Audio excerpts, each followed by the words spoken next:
પાટણના રાજા સિદ્ધરાજ જયસિંહના રાજ્યાભિષેક પહેલા ભાભીએ મેણું માર્યું. સિંધમાંથી હમીર કક્કુની ભેંસો લાવી અવતાવો. મેણું માનવા સિદ્ધરાજ લશ્કર સાથે સિંધ પહોંચે, પણ જાણે છે હમીર કક્કુ તો સધીમાના અખંડ ભક્ત સમજે છે કે લશ્કરથી કામ નહીં ચાલે, એટલે રાજા પાટણ પરત નહીં, સીધા વરાણા જઈ ખોડિયાર માતાની શરણાગતિ કરે છે. ઘણી પ્રાર્થના પછી પણ જો કોઈ જવાબ ન મળે તો રાજા પોતાનો જીવ બલિદાન આપવાનો સંકલ્પ કરે છે. રાજાની ભક્તિ જોઈ ખોડિયારમાં પ્રસન્ન થાય છે. સિદ્ધરાજ સાથે સિંધ જાય છે અને માનો વરદાન મળે છે. સધીમાં કહે, ભેંસો લઈ જજો, પણ 3 દિવસમાં પરત લાવજો. સિદ્ધરાજ ભેંસો લઈને પાટણ લઈ આવે છે.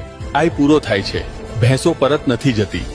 હમીર કક્કુ ફરી સધી માં પાસે પહોંચે છે અને માં ખુદ પાટણ જવાની ઠાને છે. પાટણના પીરો રસ્તો રોકે છે, ત્યારે સધીમાં પાતળી દોરી પરથી કૂદી પરચો આપે છે અને પાટણમાં પ્રવેશ કરે છે. માં સિદ્ધરાજ પાસેથી ભેંસો લઈ સિંધ પરત આમે છે અને પછી પાટણમાં જ બિરાજમાન થવાનું સ્વીકાર કરે છે. આજે પણ પાટણના તળ દરવાજા નજીક સધીમાની ગોખ પર દિવ્ય જ્યોત પ્રગટ છે અને ભક્તોના હૃદયમાં માં જીવંત વિરાજે છે.